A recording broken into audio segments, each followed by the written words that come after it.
Hello, hello, hello! It's me, Asara!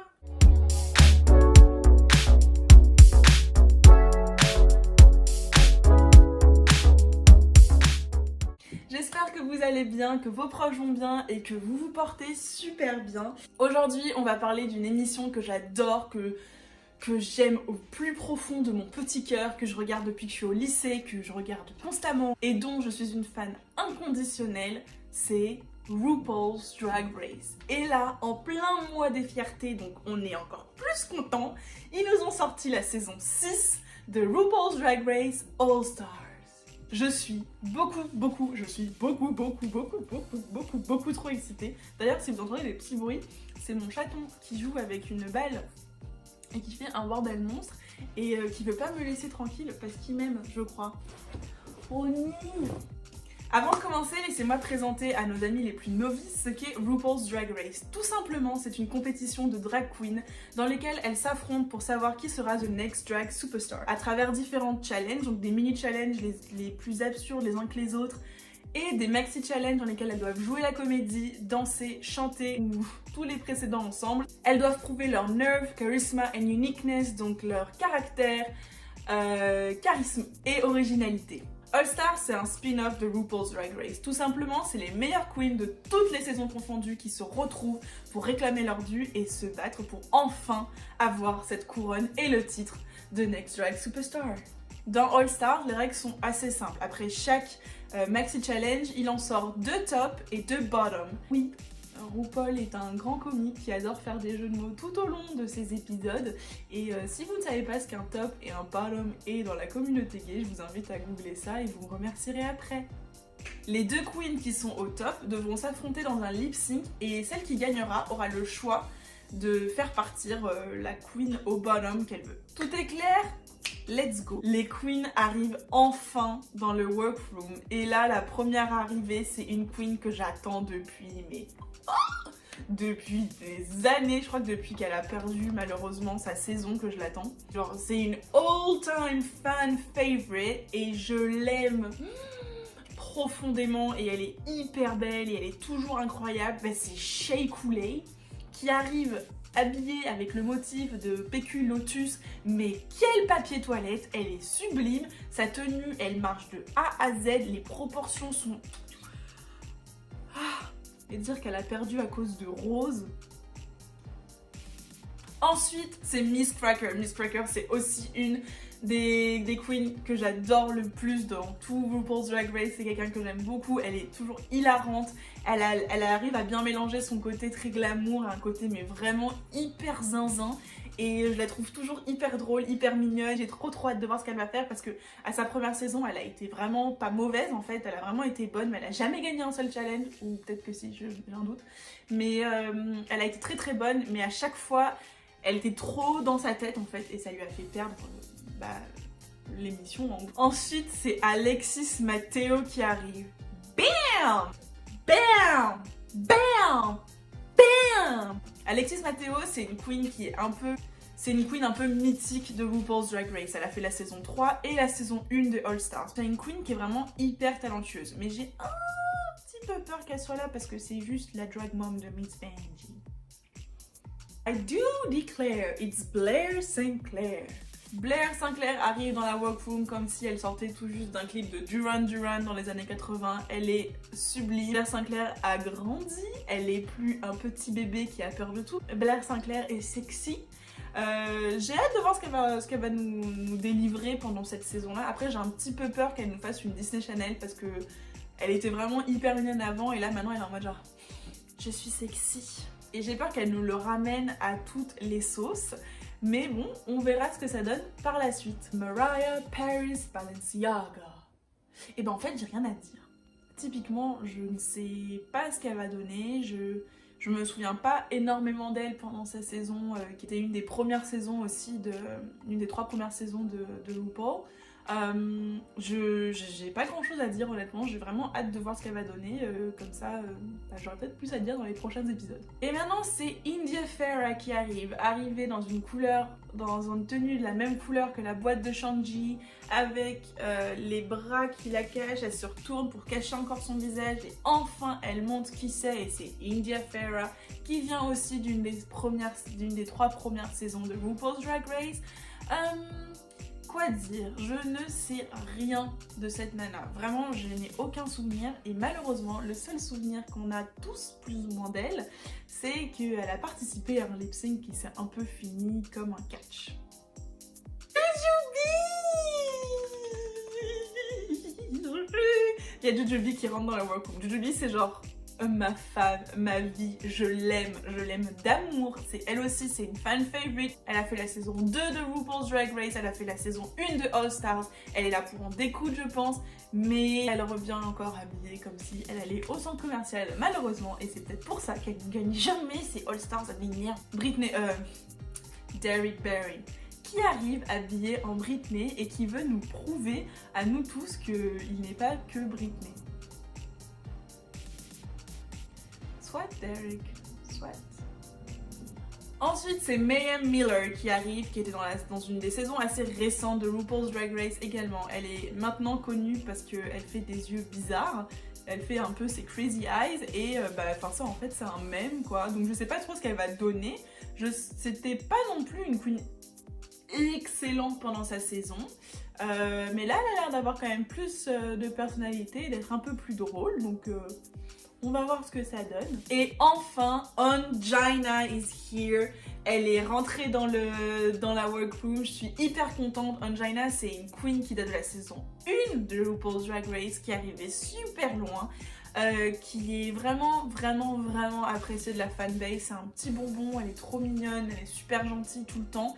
Mais j'ai vraiment hâte de voir ce qu'elle va donner parce qu'en fait, ce qui se passe souvent dans All Stars, c'est qu'il y a des queens qui viennent des toute première saison et qui se retrouvent avec des queens des dernières saisons et là c'est quoi, c'est 10 ans d'écart en soi et entre ces années souvent il y a vraiment beaucoup d'écart dans le drag en fait parce que RuPaul's Drag Race c'est devenu beaucoup plus dur, le style a changé, le make-up a changé et parfois ça n'arrive pas forcément à suivre justement. Donc là j'ai vraiment hâte de voir ce que Ongina va pouvoir donner et ce qu'elle va représenter et si elle va réussir à suivre vraiment les autres qui vraiment elle donne. Ru arrive dans la pièce, toujours avec son plus beau costume, et nous lance sur le premier mini-challenge, qui, comme d'habitude, dans All Stars, est le Reading Challenge. Le Reading Challenge, en gros, c'est un challenge dans lequel les queens se taclent gentiment les unes les autres. Et le guest judge de la semaine est nul autre que Ricky Martin. Dans le Reading Challenge, Ongina est nulle, comme je vous ai dit, elle est trop gentille, je suppose, mais c'est Blair Sinclair et Jujubee, of course, Queen of Shade, qui gagnent. Dans la tradition de All Stars, le premier maxi challenge est le talent show. Pendant que les queens se préparent, le thé est chaud parce qu'il y a du drama entre Derrick Barry et India Ferrah. Faut savoir que dès que Derrick Barry est rentré dans la pièce, elle a dit il y a une personne ici que j'aime pas et c'est India Ferrah. Elles sont toutes les deux de Las Vegas et apparemment il y a du remue-ménage là-bas avec une histoire de boîte et de copains et blablabla et elles s'embrouillent un peu et on est tous comme Ongina qui va voir Derrick en disant India elle a dit que t'avais fait ça et après qui va voir India en disant Derrick il a dit ça sur toi. Moi j'étais genre Passons au Maxi Challenge. Dans le Maxi Challenge, mes préférés, ça a été Alexis Mateo qui nous a fait danser, qui a fait sa meilleure salsa, qui était tellement heureuse, j'avais envie de danser avec elle tout le long, j'étais genre des Miss Cracker. Quand elle est arrivée, j'étais tellement contente, j'étais comme Rush en mode oh elle est encore nichon, je l'aime. Et après qui nous a fait sa petite danse tout avant le glamour, donc j'adore Miss Cracker, j'ai beaucoup aimé. Ensuite c'était India Ferrah qui honnêtement nous a fait voilà la Corée mon pote, elle a tout donné, je blâme, je twerk, je sais pas quoi, qui a secoué sa perruque, mais le torticolis s'il vous plaît, la douleur, comment, how, qu'est-ce que quelqu'un peut m'expliquer? Je ne comprends pas. Pour moi, ceux qui ont loupé le coche, il y a déjà Derrick Barry qui nous a fait un talent show d'imitation qui était tout simplement vraiment pas ouf. Elle avait pas vraiment de personnalité, puis elle arrivait en Britney, quoi. C'est une imitatrice de Britney Spears, et en fait, elle nous montre encore qu'elle a vraiment beaucoup de mal à faire autre chose que juste Britney Spears, en fait. Ensuite, c'était Mayhem Miller, qui a commencé avec ses Crazy Eyes, et qui ensuite a voulu rapper, je crois. Tu voyais Michelle qui était comme ça. C'était hyper gênant, on ne captait rien. Et enfin, Ongina. Elle arrivait, je me suis dit, oh trop cute, elle est dans sa petite voiture, elle a fait un truc, elle a fait une sorte de spectacle sur le thème de RuPaul's Drag Race justement. Mais c'était pas, enfin en fait, tu voyais qu'elle était pas hyper à l'aise. Et ensuite, elle a pas tout donné, quoi. Je me suis dit, à un moment donné, elle a quand même fait une semi-chorégraphie en mode, bon, bah, je sais pas quoi faire, je vais juste un peu faire un petit chimie par-ci par-là. Enfin, c'était vraiment pas ouf du tout, et j'étais hyper déçue qu'elle fasse ça. Et ça prouve aussi un peu le point que j'ai présenté un peu au début de la vidéo, que parfois, les queens des premières saisons, quand elles reviennent, elles ont vraiment du mal à s'aligner au niveau de Drag Race maintenant en fait. Et pour les autres, donc il y avait Shea Coulee qui nous a fait une danse de pole dance. J'étais un peu en mode mais genre j'étais contente, elle était belle, elle a fait un truc hyper sexy, elle avait un maquillage mais on point, mais je sais pas, c'était un peu décevant, je m'attendais à vraiment plus d'elle, et ouais, c'était pas ouf en gros. C'était vraiment pas ouf. Maria Balenciaga qui nous a fait une sorte de danse interprétative sur un poème sur les inégalités, etc. qui était très beau. Et comme je l'avais prédit, Blair Sinclair a chanté une chanson en faisant la meuf sexy tout le long, en se tournant dans tous les sens, etc. et en chantant faux. Bon, bah je m'attendais à ça en fait, donc j'étais un peu genre... Il est temps d'annoncer les grands gagnants de ce Maxi Challenge, et plot twist, les règles ont changé. Il n'y a plus deux tops qui vont s'affronter pour décider qui des deux bottoms va dégager, mais un seul top qui va affronter un lip sync assassin de toutes les autres saisons confondues, mais qui ne participe pas à All Stars. Cette semaine, c'est India Ferrah qui est le top de ce Maxi Challenge, et les deux bottoms sont Mayhem Miller et Derrick Barry. India va donc devoir affronter un lip sync assassin d'une autre saison. Si India gagne, c'est elle qui choisit qui des deux bottoms va être éliminé. Si c'est le lip sync assassin qui gagne, cette fois-ci, la personne éliminée sera la queen contre qui toutes les autres queens auront voté. Queen retourne dans la workroom pour discuter un peu de ce qui va se passer et de qui elle veut éliminer. Mais juste une seconde. Est-ce que t'imagines, t'es Derrick Barry et ton destin est à 50% dans les mains de ta pire ennemie? Et bah comme Derrick, j'aurais fait l'hypocrite comme elle l'a fait, et là j'aurais félicité India en mode genre « Oh mais c'est tellement génial, je suis tellement contente que ce que tu as fait, tu le mérites, blablabla. » Son visage était serré, c'était chaud, mais j'aurais pas aimé à sa place, mais j'étais genre « parce que je n'aime pas Derrick Barry. » It's time for the lip sync. Et le lip sync assassin de cet épisode n'est nul autre que Yvie Oddly, la gagnante de la saison 11 de RuPaul's Drag Race. J'adore Yvie, elle est hyper coquille, hyper un peu zinzin quoi sur les bords, et elle fait des trucs hyper sympas, elle se contorsionne dans tous les sens, elle a toujours un look qui défonce, enfin c'est toujours hyper cool de voir Yvie, et c'est vraiment une performeuse.